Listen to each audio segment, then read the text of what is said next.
Tenth class में यह दो प्रश्न जो है बार बार पूछा जाता है एग्जाम में। यह दो प्रश्न में एक प्रश्न तो हर हाल में आपसे पूछा ही जाएगा। एक उदाहरण 8 से है, एक प्रश्नावली 2 के तीसरा प्रश्न है। यह दोनों को हम लेकर हल करते हैं। कहता साइन ए माइनस बी बराबर 1/2 है, तो साइन ए माइनस बी, साइन 1/2 किसका होता है? साइन 30 का। तो ए माइनस बी इक्वल टू 30 हो जाएगा। समीकरण फर्स्ट मान लेते हैं। पुनः अब कहता है कि cos a प्लस बी बराबर 1/2 है, तो cos a प्लस बी बराबर cos 60 का मान होता है। cos दोनों तरफ है, कैंसिल चल जाएगा। a प्लस बी बराबर कितना हो जाएगा? 60। समीकरण फर्स्ट और सेकेंड को दोनों को से हल करेंगे, जो कि अध्याय 3 में दो चर वाले रैखिक समीकरण आप लोग पढ़े हैं।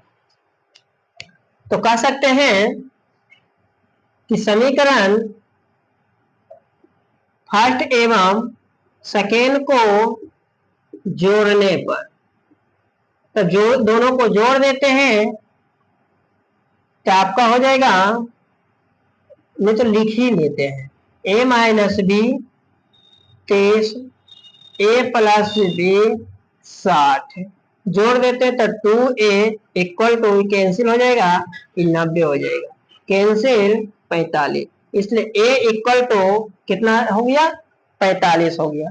अब b का मान निकालना है, तो a का मान समीकरण फर्स्ट में रखने पर, फर्स्ट में रख देते हैं। रखने के बाद क्या होता है जो देखा जाए, तो फर्स्ट आपका है a minus B equal to 30, A B का मान कितना आया?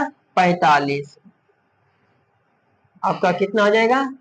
30, ए इधर माइनस है, इधर चल जाएगा तो प्लस, 30 प्लस 45,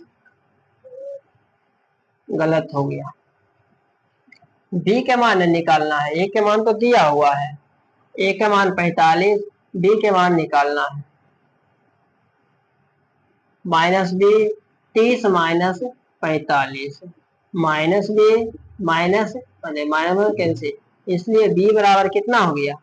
15 डिग्री।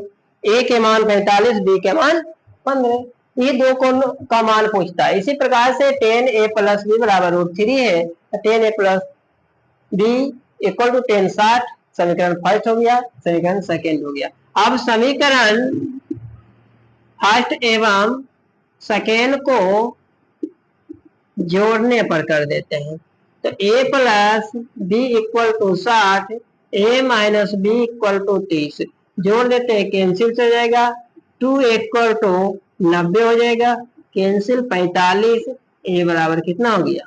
45 हो गया। अब देखा जाए कि a का मान समीकरण फर्स्ट में, ये ऐसा बात नहीं है कि फर्स्ट में, सेकेंड में भी आप रख सकते हैं, दोनों में से कोई एक में रख सकते हैं। फर्स्ट में रखने पर, तो जब फर्स्ट में रखते हैं तो फर्स्ट है कितना भाई? तो a plus B equal to 60 है, a के मान 45 दिया हुआ है, b के मान निकालना है 60। अब इधर प्लस है, उधर चल जाएगा, तो 60 माइनस 45, इसलिए b इक्वल टू कितना हो जाएगा? इधर इम्प्लाइज देना जरूरी है, तो b का मान कितना हो गया? 15। यह दोनों प्रश्न जो है 10th क्लास के बोर्ड में बार बार एकदम पूछा, हर साल एक न एक प्रश्न आपसे पूछेगा, इसलिए दोनों आप लोग रख लीजिए, अच्छे ढंग से इसको बनाइए। फिर अगले क्लास में मिलते हैं, अगले वीडियो में।